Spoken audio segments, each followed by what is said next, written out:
Yeah, I'll react to that, sure. I will understand British politics eventually, I swear it. He has won this general election. And that's it. 14 years of Conservative rule has, this morning, come to a rather brutal end. After a relatively short but terribly bruising campaign, the Conservatives have been reduced to their lowest seat share ever, with them dropping below the 156 seats that they won in the 1906 general election. On the other side of things, though, Labour have achieved almost the highest seat share in their history, getting very close to the huge 418 seats that they won in the 1997 general election. Attlee, was he the first Labour? It's not only Labour. Wait, no, it goes back to 1900. 18 is the highest seat share in their history, getting very close to the huge 418 seats that they won in the 1997 general election. It's not only Labour who've had a good night, though. The Liberal Democrats have also had a very good night, with their seat share ticking up to a huge 71 seats. So they're like the more centrist? Highest seat share ever, and up from only 11 in 2019. Oh my god, actually, one of you in the past videos said it to me really in a way I could understand. You said Labor is like Trump. No, Labor is like Bernie. UKIP is like Trump. No, Tories are like Trump. And then Liberal Democrats are like Biden. I think that's what one of you said.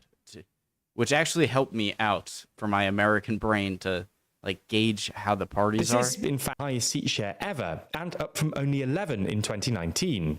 This is, in fact, even higher than their seat share in 2010, when they agreed to a formal coalition with the Conservative Party. Similarly, it seems that Reform UK have had a pretty good night too. They've gone from no seats to a pretty respectable 4 seats. Even more impressively, it seems they've achieved an even more respectable 14.3% of the vote. The Greens didn't have a terrible night either, with them not only holding on to Brighton Pavilion, but also gaining Bristol Central, Waveney Valley and North Herefordshire.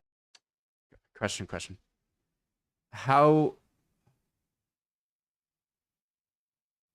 Well, 4 is definitely not 14.3% of all of these, so how can you get only 4 seats, but you get 14.3% of the vote? Even more impressively, it seems they've achieved an even more respectable 14.3% of the vote. Just because of the way the votes were spread around constituencies? The Greens didn't have a terrible night either, with them not only holding on to Brighton Pavilion, but also gaining Bristol Central, Waveney Valley and North Herefordshire. The only other party that had a pretty bad night was the Guys, there's going to be a lot of pausing, okay? Because what is Brighton Pavilion?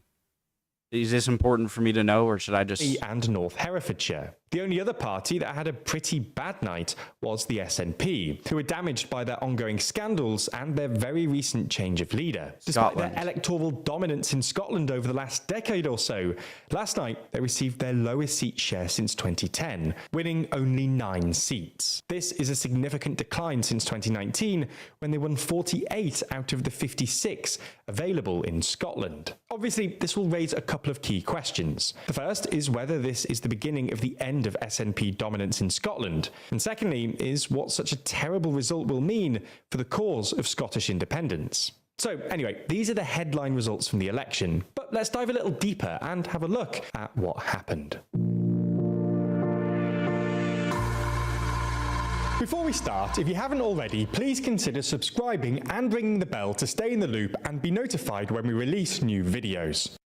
Now, the key event from last night occurred at 10 PM, when we got our first indication of what was to come in the release of the exit poll. Now, the most shocking thing to note in the exit poll here was the number of expected Reform seats. The exit poll predicted that Reform would get 13 seats, significantly higher than most of the MRP polls in the run-up to the election. However, there were some wobbles through the night, with some polls suggesting that the exit poll had overestimated the number of seats. The more observant of you will notice that it turns out that the exit poll had indeed overestimated, and in the end, Reform achieved only 4 seats. The other shocking find from the exit poll was the number of predicted Tory seats. Prior to election day, many of the MRP polls were predicting below 100 Tory seats, while the exit poll predicted that the Tories were going to win 131 seats. What followed was deeply chaotic, and something that made writing this video through the night even more difficult. As the results started coming in, it appeared that the exit poll was slightly wrong, although the BBC and ITV couldn't quite agree in what direction. In the wee hours of Friday morning, the BBC updated their prediction, with them suggesting that the Conservatives were going to win more seats, while ITV updated theirs and predicted that they would in fact win fewer. As things stand, it appears that the Tories have won slightly fewer than originally predicted, but not significantly. Anyway, overall results aside, the night was also particularly interesting when it came to individuals. There were two properly shocking... So are polls just like you go to 1,000 people on the street, you ask, hey, who are you voting for? And they give this, and then you take the data back and you just you just use that as evidence of what everyone's going to vote? Is that what they do, or do they poll specific people and unexpected and not results randomly? When it came to individuals, there were two properly shocking and unexpected results.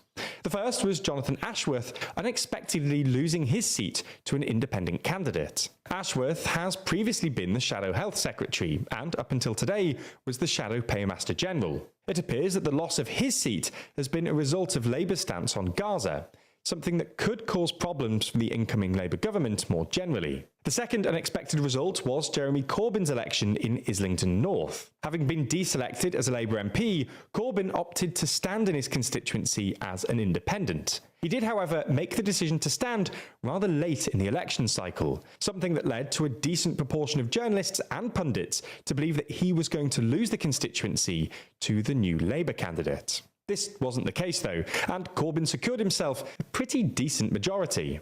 So now that we've gone through exactly what happened through the night, it's worth going through what this all means for the main parties. Now, the most interesting party to discuss right now are the Conservatives, who, as we've just discussed, lost some pretty major figures through the night. At the time of writing, Sunak has not yet announced his resignation as Conservative leader, although he is expected to either this morning or in the coming days and weeks. This will naturally kickstart a Tory leadership election. The question now is who would take over. While it's a little too soon to tell, there are some candidates that are in a particularly strong position right now. Kemi Badenoch is in the strongest position. She's got a rather strong following among right-wing Tories, both in Parliament and among the membership. What really bolsters this position is the fact that one of her key rivals for the leadership, Penny Mordaunt, lost her seat last night. It is worth mentioning, though, that there has been an issue in Badenoch's constituency with postal votes, and if this is challenged in the courts, it could cause problems for her candidacy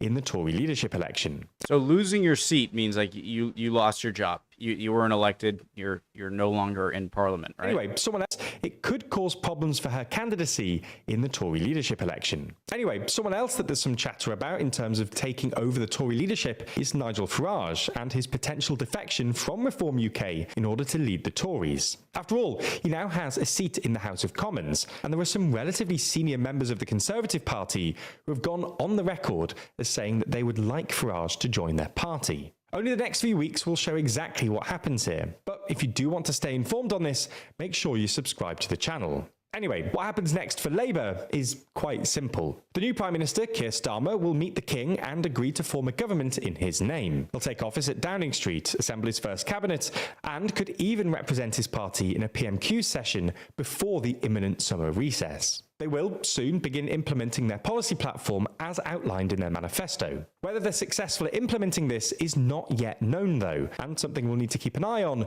through the next few years of Labour government. Regardless, this is clearly a monumental election for Labour and the UK, and when these kinds of elections happen, people tend to like to save newspapers and magazines with the headlines for posterity. The best way you could possibly do that is by picking up a copy of Too Long. Our 60-page, high-quality magazine full of TLDR's very best journalism. This issue is focused on the UK election, diving deep into the campaign, the results, and how the winners plan to fix Britain. It's more than just Britain though, with stories including the European parliamentary elections, the countries likely to join the EU next, the latest from Gaza, the rise of Milei, and of course the US election. Now, we've decided to make the magazine for 2 reasons.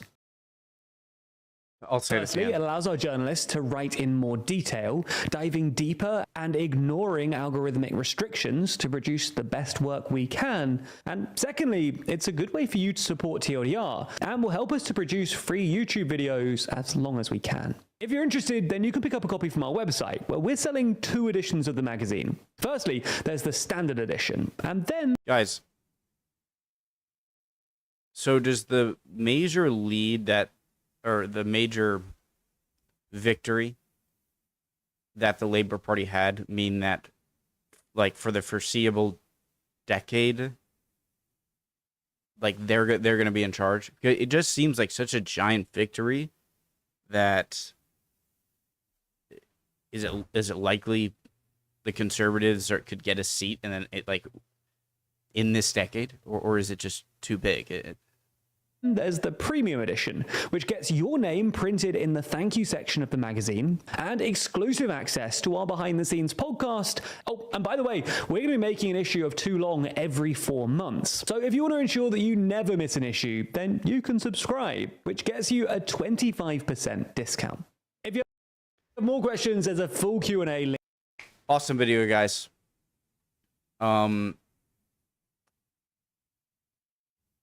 Of course, I'm not going to clear all of my questions up from one short video, but thank you guys for watching. I would appreciate any comments. I'm going to finish out this video here, and in the I'll description. see you guys next time. Well, you'll also find a link to our store. And while you're there, make sure you use the code Election Week to get an additional £2 off any purchase. Thanks so much for hearing me out, and if you are interested, please do pick up a copy, as it's a great way to support our journalism and help us to continue making free YouTube videos as long as we can. Great video. I'm still have a while to go, but I'm eager to learn more about British politics and EU politics in general. All right, love y'all. Hope you're all doing well. See you guys next video. Bye.